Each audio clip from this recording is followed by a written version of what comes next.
ചെടിയുടെ അതേ അവസ്ഥ, അല്ലെങ്കിൽ ഒരുപക്ഷെ അതിലും മോശമാണെന്ന് വേണമെങ്കിൽ പറയാം. നന്നായിട്ട് വളർന്നിരുന്നതാ. അപ്പോൾ കണ്ടില്ലേ, ഒരു ആകെ കണ്ടോ, ഇതാണ് അതിൻ്റെ കാരണം. ക്ലിയർ ആവുന്നില്ല, പക്ഷെ നേരത്തെ കുറച്ചും കൂടെ കണ്ടിട്ടുണ്ടായിരുന്നു.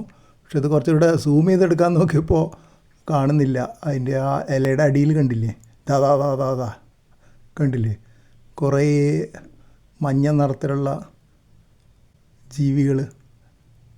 ഇതാണിപ്പോൾ ഗതികേട്.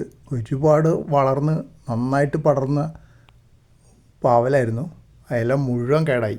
എത്ര അധികമുള്ളതുകൊണ്ട് കൈ കൊണ്ട് എടുത്ത് കളയുന്ന പ്രായോഗികമായിരുന്നില്ല. അപ്പോൾ ഞാനെന്ത് ചെയ്തു, വേറൊരു നിവൃത്തിയില്ല, കട മുറിച്ച് കളഞ്ഞു. അപ്പോൾ 2 ദിവസം കഴിഞ്ഞിട്ടുള്ള ഇമേജാണിത്. ഇലയൊക്കെ ഉണങ്ങി തുടങ്ങിയിട്ടുണ്ട്.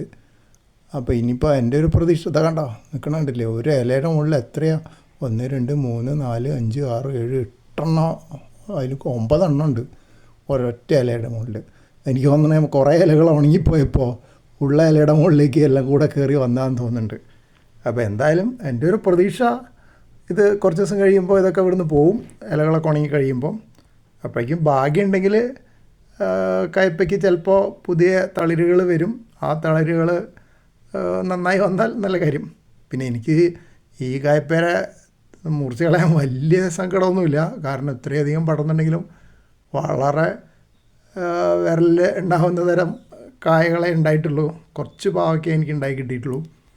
അപ്പോൾ പിന്നെ അത്ര വലിയ സങ്കടമില്ല. എന്നാലും ഇത്ര രസത്തിൽ കാണാൻ നല്ല ഭംഗിയുള്ള പൂക്കളൊക്കെ ഉള്ളൊരു എൻ്റെ എഡിബിൾ ലാൻഡ്സ്കേപ്പിങ്ങിൽ പെട്ട ചെടി നഷ്ടപ്പെട്ടു പോണതിൽ സങ്കടമുണ്ട്.